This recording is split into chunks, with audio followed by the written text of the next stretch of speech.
Halo sobat, pintu teater 1 telah dibuka. Kali ini Mimin bakalan ngebahas salah satu film yang berlatar belakang pebisnis jenius. Film yang diambil berdasarkan kisah nyata ini berjudul The Wolf of Wall Street.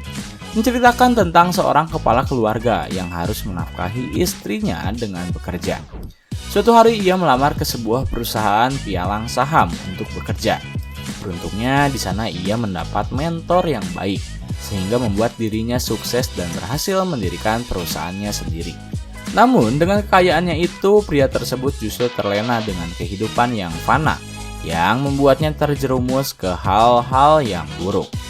Penasaran dengan kelanjutannya? Tanpa menunggu banyak lama, mari kita mulai intronya.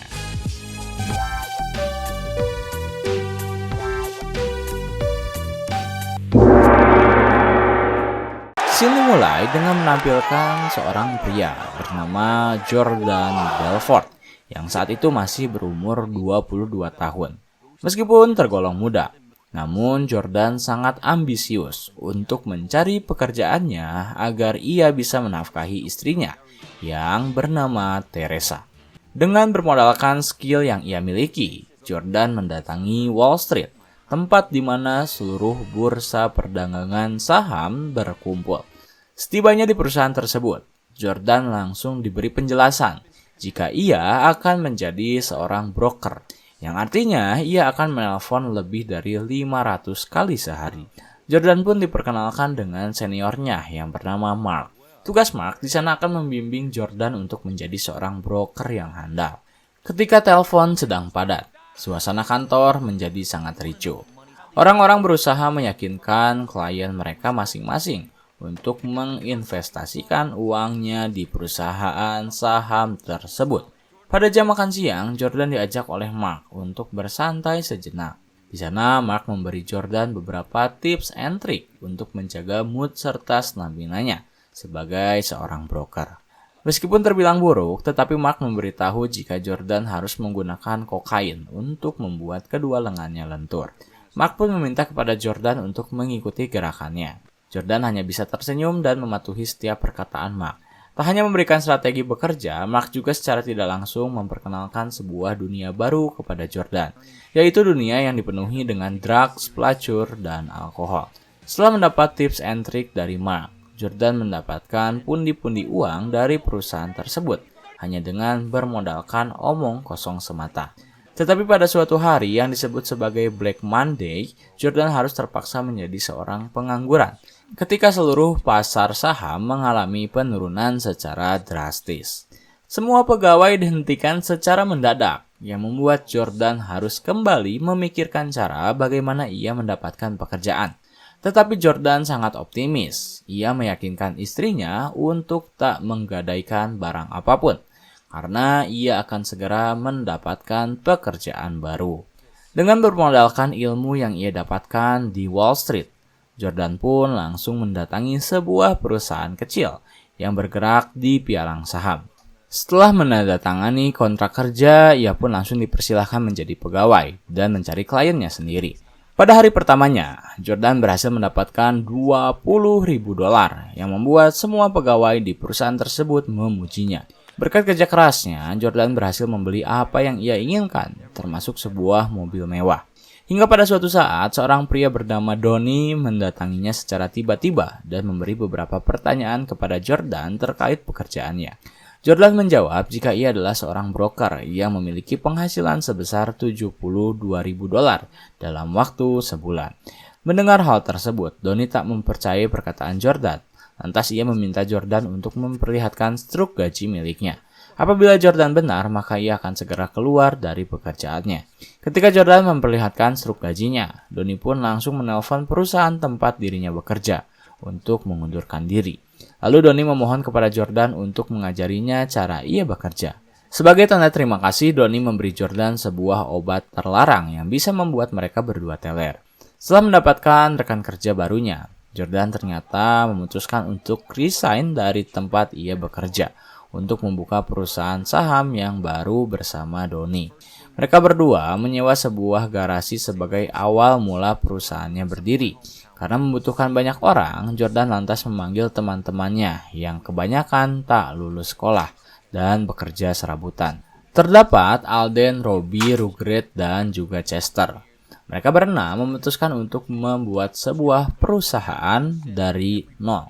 Dengan modal seadanya, teman-teman dari Jordan berusaha untuk meyakinkan setiap kliennya yang mereka telepon untuk berinvestasi di perusahaan kecil miliknya.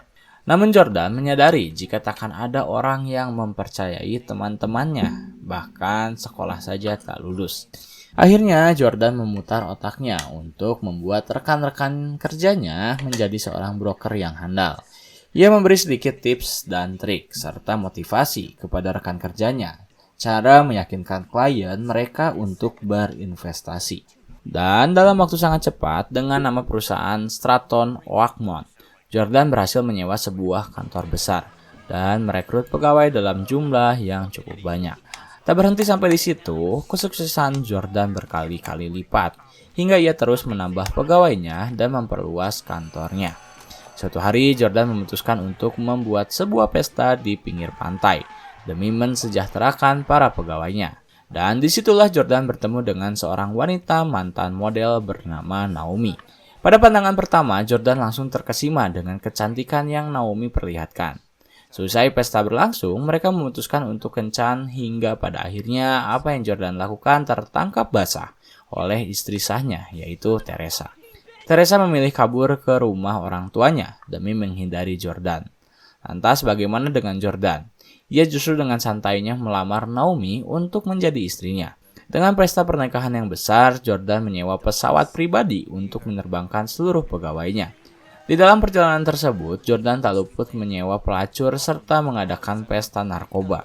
Sebagai hadiah pernikahan darinya, Jordan memberi Naomi sebuah kapal pesiar mewah, yang bahkan Naomi saja sama sekali tak menyangka akan hal itu. Setelah kekayaannya melimpah, Jordan mulai secara terang-terangan memperlihatkan uang yang ia miliki. Tak hanya kapal pesiar, Jordan juga memberi 2 penthouse yang dilengkapi dengan penjaga serta beberapa mobil mewah yang ia khususkan untuk Naomi. Lalu scene berpindah pada 18 bulan kemudian. Sifat Jordan yang dahulu kini mulai kembali. Meskipun telah memiliki istri cantik, Jordan tetap saja sering menyewa seorang pelacur hingga pada pagi harinya Naomi secara terang-terangan mendengar Jordan menyebut nama dari pelacur tersebut. Awalnya Jordan mengelak jika ia bersama Donnie sedang berinvestasi di sebuah kota bernama Venice. Tetapi Jordan keceplosan yang membuat Naomi murka. Merasa bersalah, Jordan berusaha untuk memperbaiki hal itu dengan menggoda Naomi. Tetapi ia tak sadar jika ruangan tersebut difasilitasi CCTV, yang membuat kemesraan Naomi dan Jordan harus terhenti. Meskipun Jordan kini menjadi seorang kaya raya, seluruh harta kekayaannya tak luput dari investigasi dari seorang agen FBI bernama Dan Hub. Ia berusaha untuk meneliti sumber kekayaan dari Jordan serta berkas-berkas perusahaannya. Namun Jordan tak kalah cerdik. Ia menyewa seorang pengacara hebat di penjuru negeri. Jordan bahkan berani membayar mahal pengacara tersebut untuk membantunya kabur dari permasalahan itu. Karena khawatir Denham akan kembali melakukan investigasi, Jordan lantas menyewa seorang banker yang bernama Jean untuk mengelola seluruh uangnya di dalam bank Swiss. Semenjak kehadiran Denham di kehidupannya, Jordan semakin sadar jika ia menyimpan seluruh uangnya di dalam bank Amerika. Maka hal itu akan membuat Denham semakin mudah untuk menjadikan uang kekayaan Jordan sebagai barang bukti untuk menahannya. Tak hanya menyimpan uangnya di dalam bank Swiss, Jordan juga meminta kepada bibi dari Naomi yang bernama Emma untuk membuatkannya sebuah rekening baru di bank Swiss atas nama Emma. Beruntungnya Emma mau membuatkan rekening tersebut untuk Jordan. Kini tinggal permasalahan terakhir yang harus Jordan selesaikan, yaitu bagaimana cara ia membawa seluruh uangnya ke Swiss. Jordan kembali berpikir dan memutar otaknya. Beruntung sekali Jordan memiliki seorang sahabat bernama Brad, yang kebetulan istrinya merupakan orang Swiss asli. Jordan akhirnya meminta bantuan kepada istri dari Brad untuk membawa uang miliknya ke negara Swiss. Awalnya mereka memiliki ide untuk menempelkan seluruh uang milik Jordan ke tubuh dari istri Brad. Tetapi nampaknya ide tersebut merupakan ide terbodoh yang pasti akan dicurigai oleh petugas bandara. Mereka pun kembali memikirkan ide lain yang pada akhirnya istri Brad memutuskan untuk membawa sanak saudaranya dari Swiss agar mau membantu dirinya membawa seluruh uang milik Jordan. Mereka berbondong-bondong membawa uang milik Jordan yang dimasukkan ke dalam koper. Dengan cara tersebut, mereka berhasil lolos dari pemeriksaan bandara. Rupanya tak hanya Jordan yang ingin menyembunyikan uang di bank Swiss, melainkan Donnie. Donnie pun ingin mengikuti jejak dari Jordan. Ia pun langsung mengadakan pertemuan dengan Brad. Namun bodohnya Donnie, ia bertemu dengan Brad dalam keadaan teler yang membuat petugas polisi curiga. Tetapi yang polisi tangkap justru bukanlah Donnie, melainkan Brad itu sendiri. Melihat Brad ditangkap, Donnie lantas langsung kabur. Karena khawatir Jordan akan mengetahui masalah tersebut, Donnie memutuskan untuk mengajak Jordan mengonsumsi obat-obatan terlarang. Tetapi karena satu dosis tak cukup, mereka menyalahi aturan penggunaan obat. Ketika sedang menggunakan obat tersebut, pengacara dari Jordan menelponnya untuk memberitahu bahwa ia memiliki informasi penting untuknya. Namun Jordan harus menelpon ia kembali di telepon umum. Lantas Jordan pun langsung pergi ke rumahnya untuk menggunakan telepon umum agar ia bisa kembali menelpon pengacaranya. Setelah berada di panggilan, pengacara Jordan memberitahu jika FBI telah menyadap setiap barang elektronik miliknya. Mereka akan mengawasi setiap pergerakan dari Jordan dan keluarganya. Ia pun menyarankan kepada Jordan untuk berhati-hati. Tak hanya itu, informasi yang ia berikan, pengacara Jordan pun memberitahu bahwa sahabatnya yaitu Brad telah ditangkap oleh polisi setelah ia bertemu dengan Donnie. Mendengar hal tersebut, Jordan pun tak bisa menahan amarahnya. Dalam kondisi di bawah pengaruh obat-obatan, Jordan berusaha untuk mengendarai mobilnya agar ia bisa menghampiri Donnie. Tetapi sayang sekali, Jordan tidak bisa mengendalikan mobilnya dengan baik, meskipun ia tiba di kediamannya Donnie. Dalam keadaan setengah sadar, Jordan berusaha untuk memukuli Donnie yang juga dalam kondisi yang sama dengannya. Donnie berusaha untuk menghindari pukulan dari Jordan, hingga akhirnya tak lama kemudian, polisi mendatangi rumah Donnie untuk menangkap mereka berdua. Karena tak ingin dipenjara, Jordan membujuk pengacaranya untuk menyuap setiap penegak hukum yang ada, agar ia bisa dibebaskan. Tak hanya dirinya, ia juga meminta kepada pengacaranya untuk membebaskan Donnie dan juga Brad. Akhirnya setelah berhasil bebas, Jordan mengadakan sebuah pesta mewah di kapal pesiarnya demi menyambut kembali Brad yang baru saja keluar dari penjara. Kemudian, scene berpindah pada Jordan dan Donnie yang saat itu sedang liburan keluarga. Lalu, Naomi tiba-tiba datang untuk memberitahu Jordan jika Bibi Emma baru saja meninggal dunia akibat serangan jantung. Mendengar hal tersebut, Jordan terkejut. Ia kebingungan karena uang miliknya yang disimpan di bank Swiss ditulis atas nama Emma.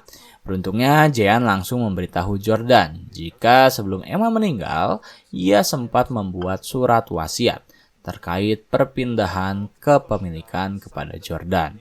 Meskipun begitu, Jordan harus segera pergi ke Swiss hari itu juga untuk menandatangani surat perpindahan kepemilikan. Karena apabila Jordan tak bisa pergi pada hari itu juga, maka segala harta miliknya yang ia simpan di dalam bank Swiss akan segera hangus. Akhirnya Jordan memerintahkan kapten kapal pesiarnya untuk melayarkan kapal miliknya ke Swiss. Di tengah perjalanan, mereka tak menyangka jika ternyata lautan sedang mengalami badai ombak yang membuat kapal Jordan kecelakaan. Beruntung tak ada korban dalam kecelakaan tersebut, karena tim penyelamat datang di waktu yang cepat dan langsung mengevakuasi semua penumpang. Setelah kecelakaan tersebut, Jordan kembali ke Amerika untuk membuat sebuah iklan layanan masyarakat, yang dimana ia harus membuat motivasi kepada semua orang. Tetapi di situ jugalah Jordan secara resmi ditangkap oleh Denham atas kasus pencucian uang yang ia lakukan di dalam perusahaannya. Namun Jordan diperbolehkan untuk pulang terlebih dahulu. Karena kasus tersebut masih dalam tahap pemeriksaan, setelah Jordan ditetapkan sebagai tersangka, ia akan dituntut hukuman selama 20 tahun penjara, yang membuat Naomi memintanya untuk menceraikan dirinya. Hal tersebut membuat Jordan marah karena ia merasa Naomi tak cinta padanya. Jordan bahkan merusak sofanya dan menggunakan narkoba yang ia sembunyikan di dalam sofa. Lalu Jordan masuk ke dalam kamar anaknya dan hendak membawa kabur menggunakan mobil miliknya. Dalam kondisi teler, Jordan justru merusak sendiri mobilnya. Dan disitulah ia meminta maaf karena merasa egois. Keesokan harinya, Jordan dipanggil ke kantor FBI. Di sana, Den Ham memberi kesepakatan kepada Jordan untuk memberitahu siapa saja yang terlibat dalam kasus pencucian uang tersebut. Jordan pun menyebutkan semua orang yang terlibat, kecuali Donnie yang telah ia anggap sebagai saudaranya sendiri. Berkat informasi yang Jordan berikan, akhirnya ia hanya divonis hukuman selama 36 bulan atau 3 tahun penjara. Sementara perusahaan Stratton Oakmont secara resmi telah disita oleh FBI. Di dalam penjara, Jordan semakin menghargai hidupnya. Ia bahkan lupa jika dirinya pernah menjadi seorang yang kaya raya. Kini Jordan berusaha untuk hidup sehat dengan berolahraga di dalam penjara. Setelah 3 tahun lamanya mendekap di penjara, Jordan akhirnya secara resmi dibebaskan. Setelah bebas, Jordan kembali memulai hidupnya menjadi seorang sales trainer. Karena dengan keahliannya di bidang public speaking serta pengalamannya dalam bidang menjual sesuatu, ia bisa mengubah semua keahliannya menjadi sesuatu hal yang positif. Dan semua cerita di film ini adalah sebuah kisah nyata dari perjalanan hidup seorang pria bernama Jordan Belfort. Tamat.